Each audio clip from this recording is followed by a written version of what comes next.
Қайырлы күн, құрметті оқырмандар. Кітап күні мерекесі бұл білімнің, мәдениеттің, шығармашылықтың және әдебиеттің ұлылығын атап өтетін тамаша күн. Ол көптеген елдерде дүниежүзілік кітап күнінде 23 сәуірде атап өтіледі. Бұл күн кітап оқудың маңыздылығын еске салып, әрбір адамның кітап оқу арқылы жаңа дүниелерді тануына шабыт береді. Бәріміз бірігіп, кітап құндылығын жандырайық. Сіздерді осы мерекеге орай біздің Бұқар Жырау атындағы орталық қалалық кітапханаға келген жаңа әдеби кітаптармен таныстыруға рұқсат етіңіздер. Шәрбану Бейсенова «Туған үйдің түтіні». Белгілі қаламгер Шәрбану Бейсенованың «Туған үйдің түтіні» атты бұл жинағына «Бір махаббат баяны» атты хикаяты мен бір қатар әңгімелері еніп отыр.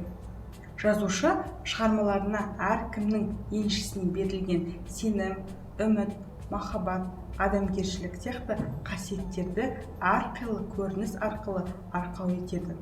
Әйел жан дүниесіндегі сан қилы сәттерді, құбылыстар мен өзгерістерді, әйел бойындағы ақыл мен парасат, төзім мен сабырлық сияқты қасиеттерді көркемділікпен аша білген.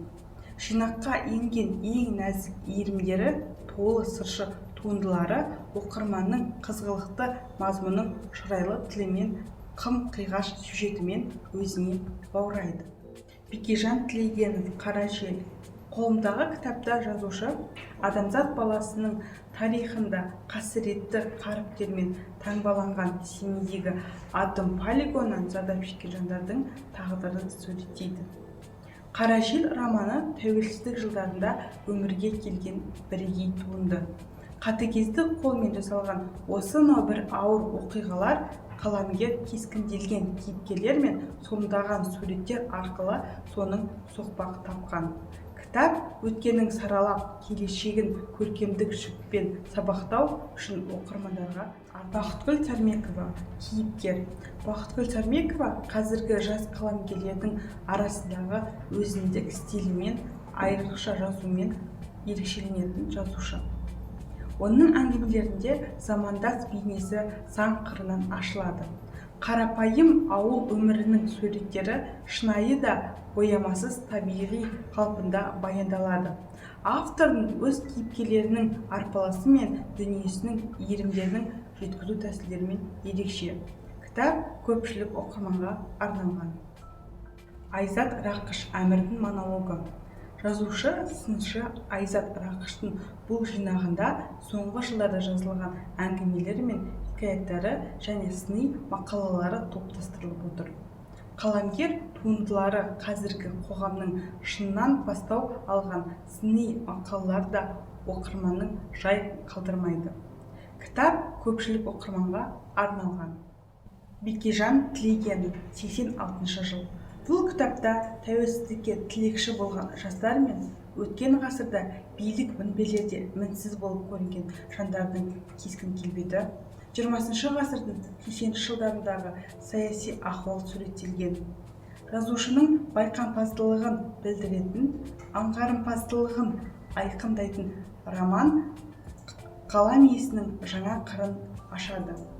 Кітап әдеби әлемін серік еткен санасы сергек оқырмандарға арналады.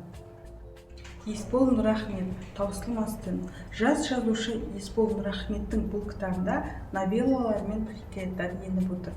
Автор шағын туындыларында кейіпкердің мінез-құлқы мен ішкі жан дүниесінде болып жатқан өзгерістерді ұтымды детальдар арқылы ашады. Тақырыптың таңдау болмысының еріктілігі мен жазушының жаңаша ізденісін танытады.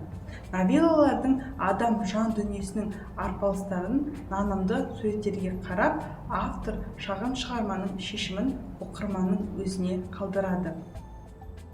Құрметті оқырмандар, осы ұсынылған кітаптарды біздің кітапханадан алу мүмкіндігіңіз бар. Бұл кітаптар сіздің білім қазынаңызды байытып, жаңа әлемге сапар шегуге шабыт береді. Біздің есігіміз сіздер үшін әрдайым ашық. Бізбен бірге оқыңыздар, дамыңыздар, жаңа идеяға қанат байлаңыздар. Сау болыңыздар.